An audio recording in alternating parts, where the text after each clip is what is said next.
clogs up the system, and that's part of our energy problem right now. There's plenty of oil in the United States of America and its territories.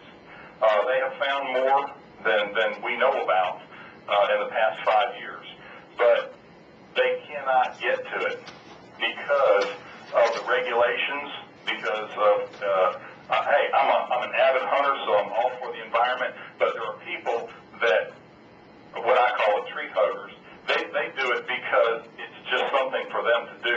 Most of the tree hugging people don't get out and enjoy nature. They just want to talk about it, and they don't ever actually go out and enjoy it. And the bottom line is, you can take care of the environment and at the same time allow your natural resources to take care of your economy. And right now, we're not doing that. We need to have an energy program that is comprehensive, that allows the companies that have technology to go out there and get the natural resources that we have so that we can get our prices down to a realistic level. But there's also another way that you can look at it.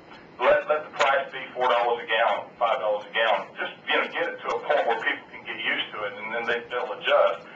And another angle is if we use all of their oil up in the next 50 years, then they're going to be buying from us 50 years from now. So the tables are going to turn, but that's a long-term view. I won't be around to hear it or to see it happen. But I think that's how our government is looking at it. Let's just use their oil up first, and then we'll have ours as a reserve. So what do you think about that? Well, I do appreciate you calling, and I think you made several good points, and that's what we're here for, so you can get your opinion heard. And are you calling from Statesville? Troutman. Troutman, okay. Well, feel free to call in any time. We do appreciate it, and we don't have a lot of time left, so we're going to go to our email. But thank you very much for calling in, sir. We only had one email this past week, and it was from Chuck, and he said, did you know that the people in the military who get wounded and can't complete the term of their enlistment are asked to repay their sign-up bonuses? Yes, I did, Chuck. It's an example of our government's complete disconnect from any common sense and compassion for its citizens. Thank you very much for getting involved, and email us again. Every week we do a poll, and whoever wins the poll we put back up for next week and change the lineup. And this week we had anyone who would buy Britney Spears clothing, people who believe Bin Laden lives in a cave, McCain, who is our enemy in Iran, Dick Cheney so, dollar unbacked paper, and writers of 9/11 Commission Report. And can we have a drum roll, please? People who believe Bin Laden lives in a cave was the overwhelming winner, and we had 74 votes this week on our poll. That's the most ever, so we want to thank everyone for that. And also, next week's guest is Jim Clymer, National Committee Chairman of the Constitution Party. They're going to be running a candidate for president. I found this very interesting, and from the looks of things, whoever they pick might well be better than what we've got going for us so far. This organization stands for real freedom, and I think you will find this information very interesting. He will be joining us by phone, so you can call in and ask him questions. I've got one other story I'd like to add here, and this is from Washington, D.C. Police are asking residents to submit to a voluntary search in exchange for amnesty under the district's gun ban. They passed out flyers requesting cooperation on Monday. Officers will go door to door asking residents for permission to search their house for guns. Police Chief Lanier said the search is aimed at residents who want to cooperate and, for example, parents or grandparents who know or suspect their children may have a gun in the house. People, this is happening now in Washington, D.C. Police go door to door and ask to search your house for handguns, trashing the Second Amendment.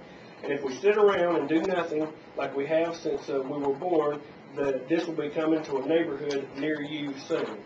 The Second Amendment says the rights to bear arms will not be infringed. I think the writers chose that word infringed very carefully, meaning will be left alone.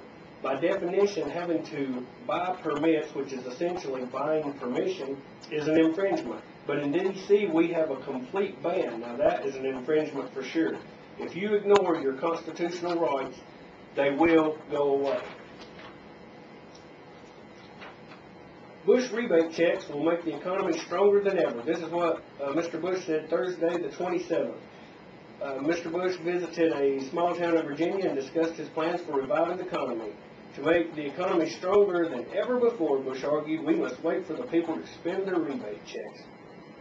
There's a rough patch right now in our economy, but I'm confident in the long term we will come out stronger than ever. Once the most decisive action a government can take is to give people back their money so they can spend it, and that's exactly what we've done. In the second week of May, a lot of folks are going to be getting a sizable check, and I'm looking forward to that day, and I know the rest are as well. Well, Mr. Bush, how about if you didn't take 50 to 70% of what we make in the first place? It's somewhat ridiculous to think that giving people a one-time check of $300 to $600 will fix the economic debacle you have put us in with runaway spending, ballooning of the national debt, and a record yearly deficit. I've said it before, and I must say it again. Are you going to borrow the money for the checks from China, or just print it out of thin air, or maybe a little of both? Well, you're listening to The Real News, heard every Saturday at 11 o'clock. The website, again, is therealnewsradio.com. And this phone-in program, we want everyone to get involved. Send us some email. And this week, I want to thank Mark, Billy, Brian, Jim, Kelly, Dave, Keith, Ty, Devin, and everyone that has given me information. And you, the listeners, most of all, for listening and getting involved. And this is Farron on Real News, and saying, God help us all.